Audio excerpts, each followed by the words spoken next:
Sesuai dengan Keputusan 77/506, tanggal 16 September 2022, saya memberikan kesempatan kepada perwakilan terhormat Ukraina untuk menyampaikan pidato kepala negara, Volodymyr Zelensky.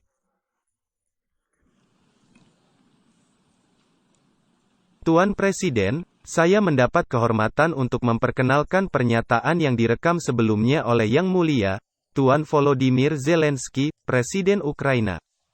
Salam untuk semua orang di dunia yang menghargai perdamaian dan persatuan antara bangsa yang berbeda dan setara. Saya berharap Anda semua damai. Saya berterima kasih bahwa kita bersatu dalam upaya kita untuk memulihkan perdamaian dan untuk menjamin perdamaian bagi negara manapun yang telah menjadi korban agresi bersenjata.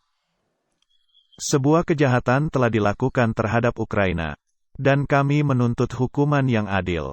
Kejahatan itu dilakukan terhadap perbatasan negara kita. Kejahatan itu dilakukan terhadap kehidupan orang-orang kita. Kejahatan itu dilakukan terhadap martabat perempuan dan laki-laki kita. Kejahatan itu dilakukan terhadap nilai-nilai yang membuat Anda dan saya menjadi komunitas dari negara-negara bersatu. Harus ada hukuman. Dan Ukraina menuntut hukuman kepada Rusia karena mencoba mencuri wilayah kami. Kami, orang Ukraina, menuntut hukuman atas pembunuhan ribuan warga sipil. Kami menuntut hukuman atas penyiksaan dan penghinaan terhadap perempuan dan laki-laki. Kami menuntut hukuman atas turbulensi bencana yang diprovokasi Rusia dengan perang ilegalnya dan tidak hanya untuk kami, Ukraina, tetapi untuk seluruh dunia. Perang ini ilegal untuk setiap negara yang diwakili di Aula Majelis Umum PBB ini.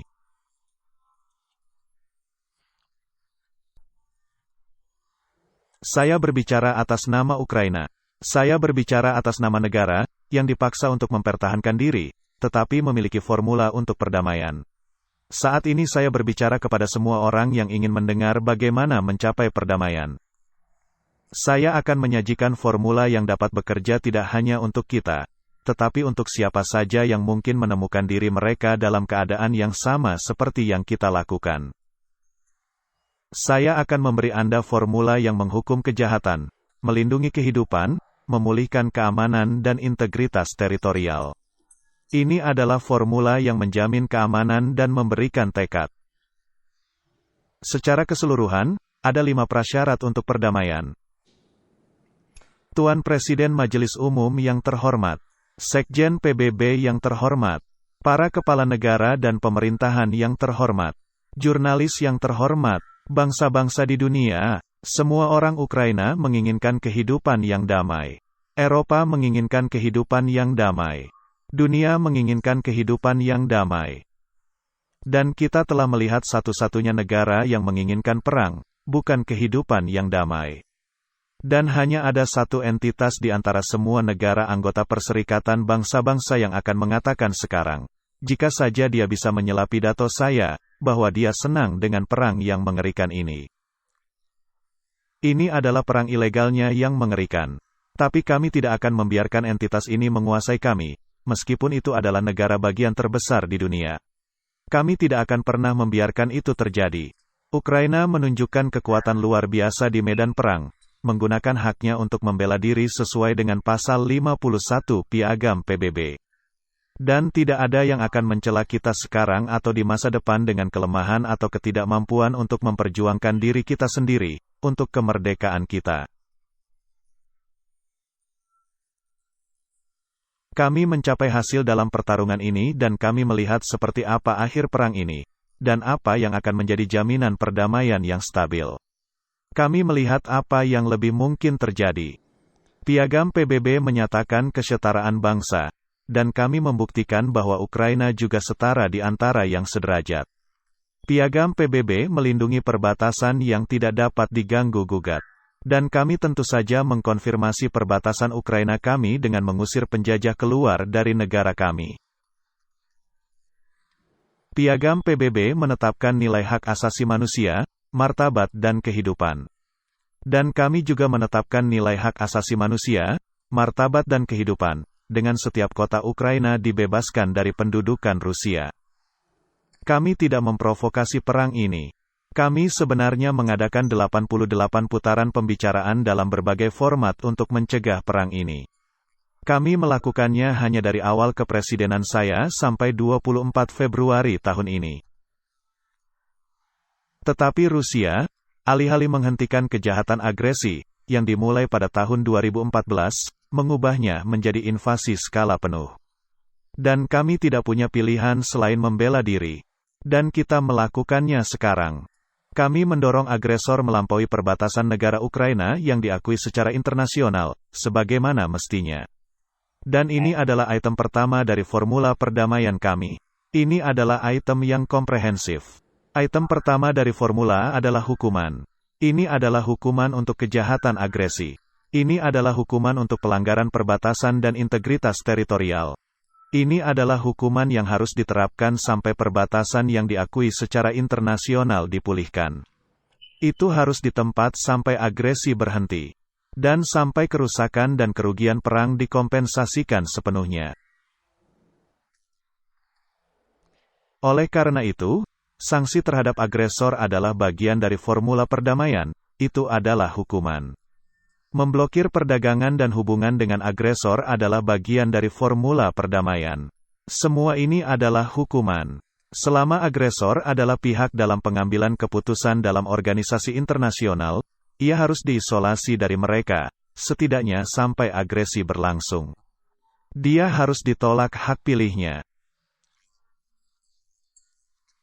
Agresor harus dirampas hak delegasinya.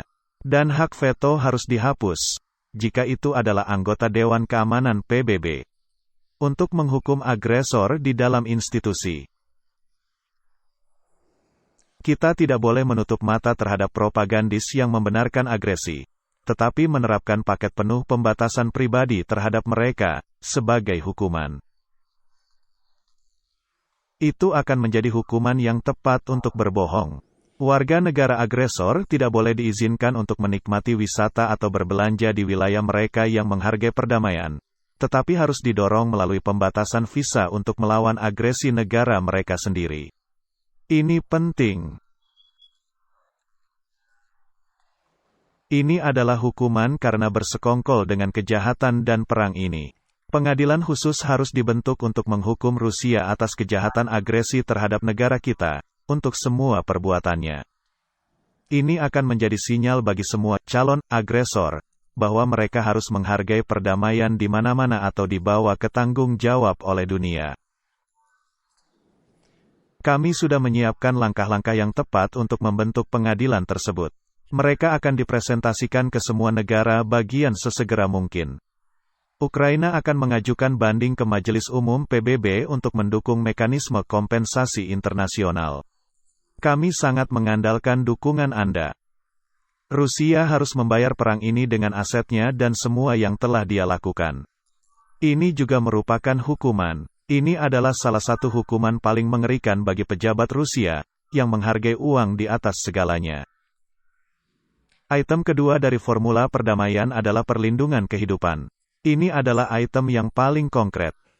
Sekarang, sementara sesi Majelis Umum berlanjut, di kota Izium, wilayah Kharkiv, Ukraina, penggalian jenazah sedang dilakukan dari pemakaman massal. Itu terjadi ketika wilayah itu dikuasai oleh pasukan Rusia selama hampir setengah tahun. Mayat wanita dan pria, anak-anak dan orang dewasa, warga sipil dan tentara ditemukan di sana. Sudah ditemukan 445 kuburan. Ada sebuah keluarga yang meninggal di bawah reruntuhan rumah setelah serangan udara Rusia. Ada ayah, ibu, anak perempuan berusia 6 dan 8 tahun, dan kakek nenek mereka. Di sana ditemukan seorang pria yang dicekik dengan tali. Ada tubuh seorang wanita dengan tulang rusuk patah dan luka di sekujur tubuhnya.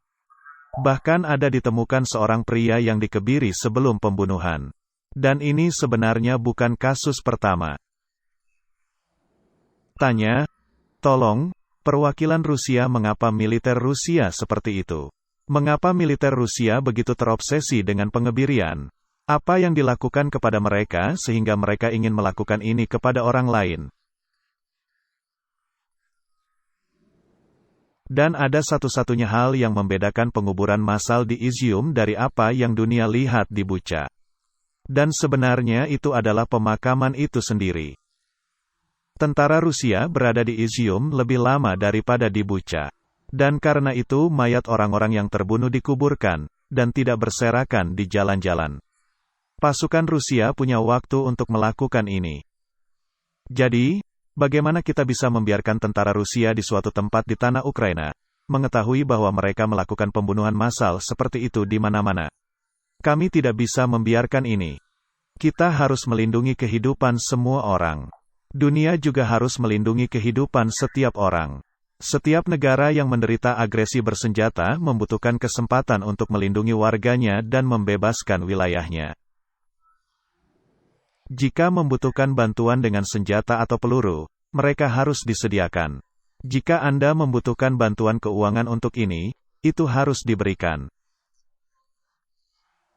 Jika untuk ini, perlu untuk membantu dengan data intelijen, lakukan saja. Tapi yang tidak dibutuhkan di sini adalah kebohongan.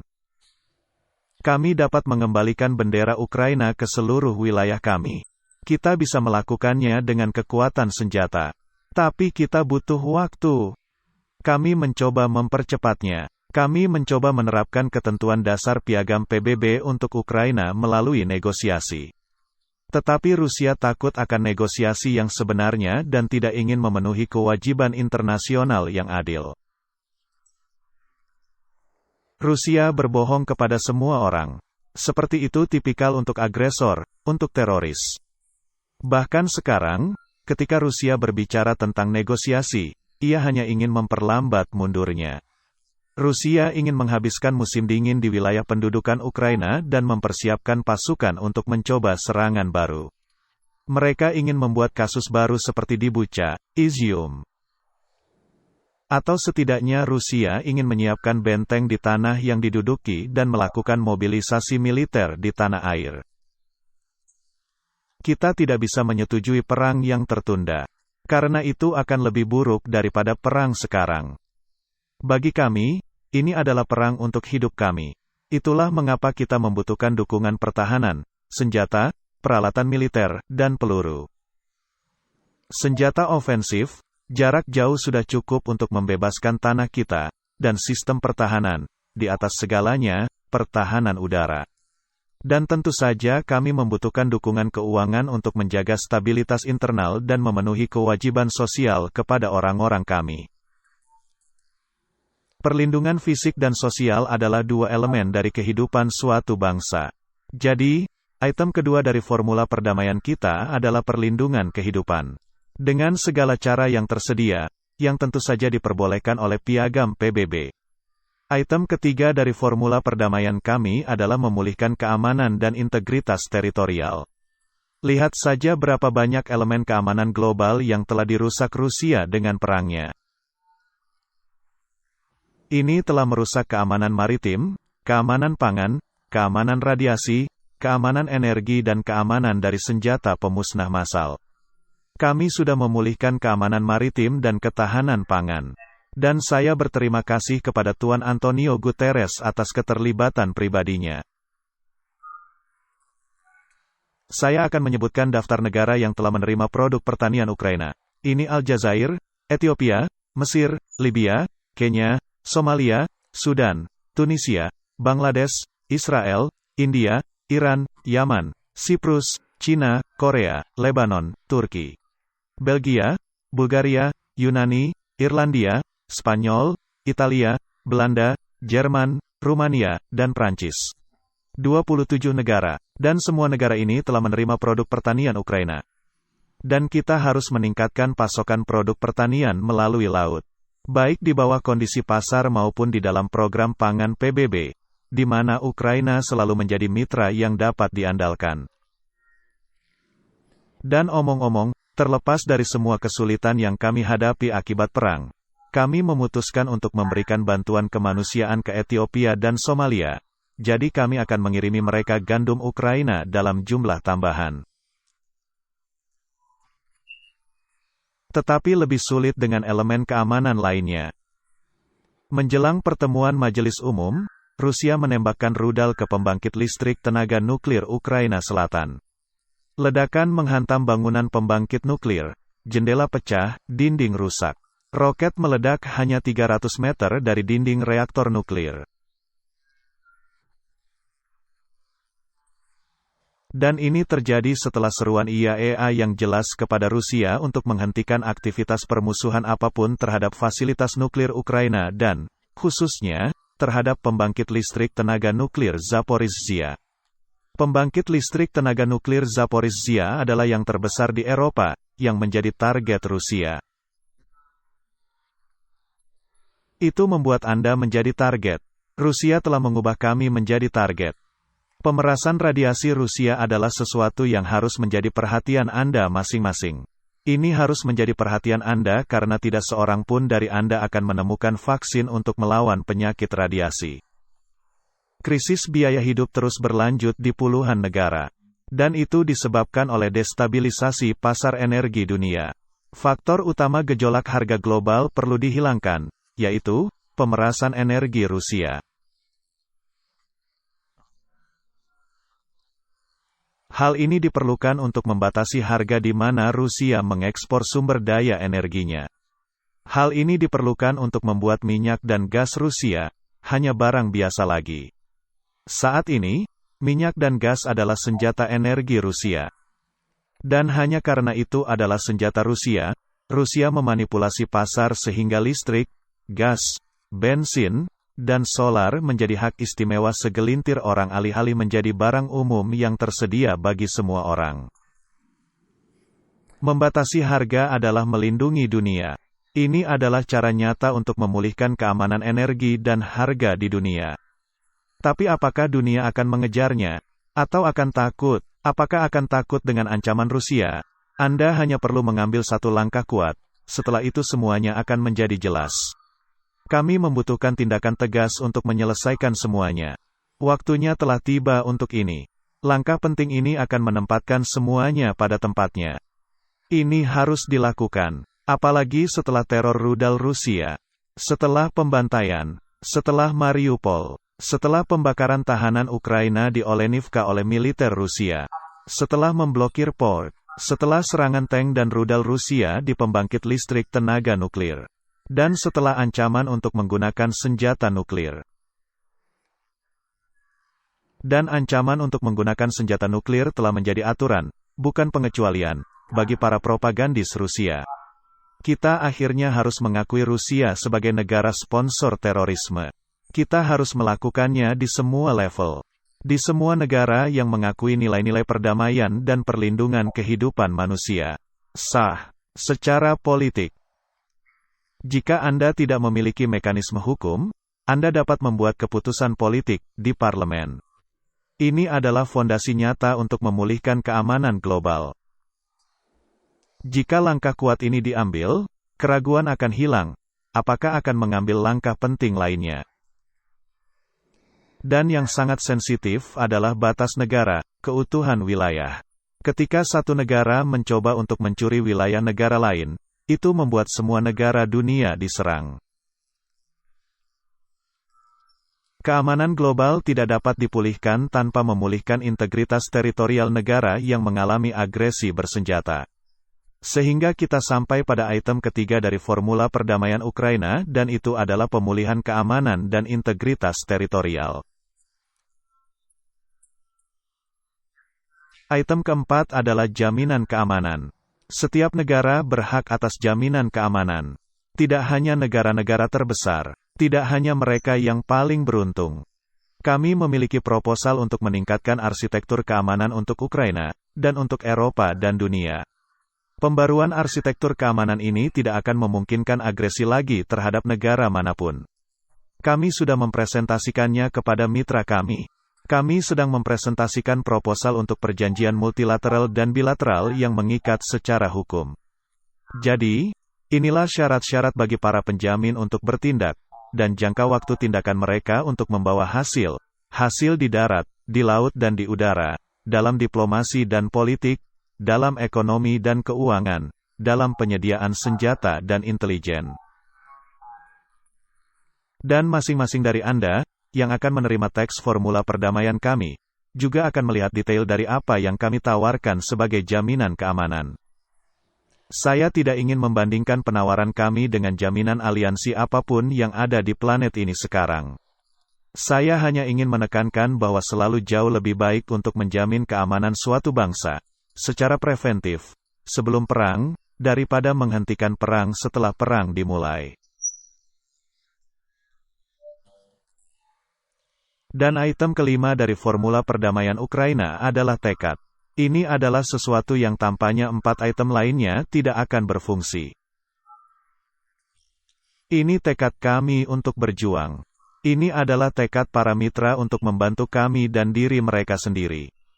Dan itu tentu saja termasuk tekad dunia untuk bersatu di sekitar orang yang berperang melawan agresi bersenjata dan untuk memanggil orang yang mengancam semua. Ini sangat penting. Jadi, kelima item formula kami adalah sebagai berikut.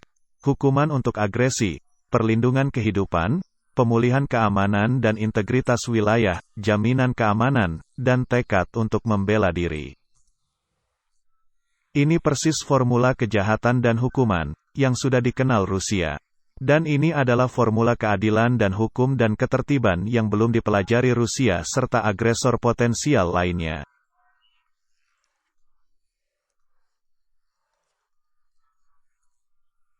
Apa yang tidak ada dalam formula kami? Kenetralan. Tidak ada tempat untuk netralitas. Mereka yang berbicara tentang netralitas, ketika nilai-nilai kemanusiaan dan perdamaian sedang diserang, berarti sesuatu yang lain. Mereka berbicara tentang ketidakpedulian, semua orang untuk diri mereka sendiri. Inilah yang mereka katakan. Mereka berpura-pura tertarik pada masalah satu sama lain. Mereka saling menjaga, tetapi hanya secara formal. Mereka bersimpati hanya untuk protokol. Dan itulah mengapa mereka berpura-pura melindungi seseorang, tetapi pada kenyataannya mereka hanya melindungi kepentingan pribadi mereka. Inilah tepatnya yang menciptakan kondisi untuk perang. Dan inilah yang perlu diperbaiki agar tercipta kondisi perdamaian. Yang Anda butuhkan hanyalah tekad. Ada banyak pembicaraan tentang reformasi PBB. Bagaimana semuanya berakhir? Tidak ada hasil. Jika Anda melihat dengan seksama formula perdamaian kami, Anda akan melihat bahwa implementasinya sudah menjadi reformasi de facto Perserikatan Bangsa-Bangsa. Formula kami bersifat universal, dan formula ini menyatukan utara dan selatan dunia. Rumusan tersebut menyerukan mayoritas dunia, dan mendorong untuk memperluas representasi orang-orang atau negara bagian yang tetap tidak terdengar. Dan tampaknya ini adalah ketidakseimbangan ketika Afrika, Amerika Latin, sebagian besar Asia, Eropa Tengah dan Timur mematuhi hak veto. Karena mereka sendiri tidak pernah memiliki hak veto. Dan inilah yang dibicarakan Ukraina. Dan apakah Anda pernah mendengar kata-kata seperti itu dari Rusia? Tapi itu adalah anggota tetap Dewan Keamanan. Untuk beberapa alasan. Mengapa? Bukan Jepang atau Brasil, bukan Turki atau India, bukan Jerman atau Ukraina yang menjadi anggota tetap Dewan Keamanan. Harinya akan tiba ketika ini akan diselesaikan. Adapun pembicaraan antara Ukraina dan Rusia.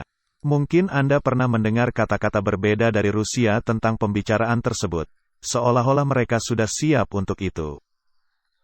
Tetapi, mereka berbicara tentang pembicaraan tetapi pada saat yang sama mengumumkan mobilisasi militer. Mereka berbicara tentang pembicaraan tetapi mengumumkan referendum palsu di wilayah pendudukan Ukraina. Bagaimana bisa? Lalu apa yang benar? Mobilisasi militer di Rusia benar adanya. Referendum palsu juga benar. Rusia menginginkan perang. Dan itu benar. Tapi Rusia tidak akan pernah bisa menghentikan jalannya sejarah. Umat manusia dan hukum internasional lebih kuat dari satu negara teroris. Dan suatu hari Rusia akan dipaksa untuk mengakhiri perang ini. Perang itu telah dimulai. Saya mengesampingkan bahwa penyelesaian dapat terjadi atas dasar yang berbeda dari formula perdamaian Ukraina. Dan itu benar. Dan jelas bahwa semakin jauh teror Rusia mencapai, semakin kecil kemungkinan bahwa siapapun di dunia akan setuju untuk duduk satu meja dengan mereka. Dan jika kata-kata saya akan diikuti oleh rudal Rusia baru dan aksi terorisme baru, itu hanya akan membuktikan kelemahannya. Itu hanya akan membuktikan kelemahan Rusia. Ini akan membuktikan ketidakmampuan Rusia untuk menang atas kita, ketidakmampuannya untuk menang atas dunia. Dan itu hanya akan membuktikan bahwa 5 butir rumusan perdamaian Ukraina harus dilaksanakan sesegera mungkin. Kami siap untuk perdamaian, tetapi kita membutuhkan perdamaian yang benar, jujur dan adil. Itu sebabnya dunia ada di pihak kita. Dan akhirnya, saya ingin mengucapkan terima kasih kepada 101 negara. Mereka memilih alamat video saya untuk berlangsung hari ini. Itu adalah pemungutan suara tidak hanya tentang format. Itu suara lebih tentang prinsip-prinsip. Hanya 7 negara yang memberikan suara menentang. Belarus, Kuba, Korea Utara, Eritrea, Nikaragua, Rusia, dan Suriah menentang alamat video saya. Hanya 7 negara ini yang memberikan suara menentang. Ada 7 negara yang takut dengan alamat video. Ada 7 negara yang menanggapi prinsip kami dengan tombol merah. Hanya 7 negara, 101 kabupaten memilih, dan 7 negara menentang. Teman-teman saya, jika koalisi ini bertentangan dengan tekad kita, maka saya ingin mengucapkan selamat kepada Anda semua. Karena ini jelas berarti bahwa perdamaian akan selalu menang atas setiap agresi di semua negara. Dan ini juga berarti tidak ada halangan bagi kita untuk menerapkan formula perdamaian di dunia. Saya berterima kasih atas perhatian Anda hari ini. Sekali lagi, saya ingin mendoakan kedamaian bagi Anda semua. Kemuliaan bagi Ukraina.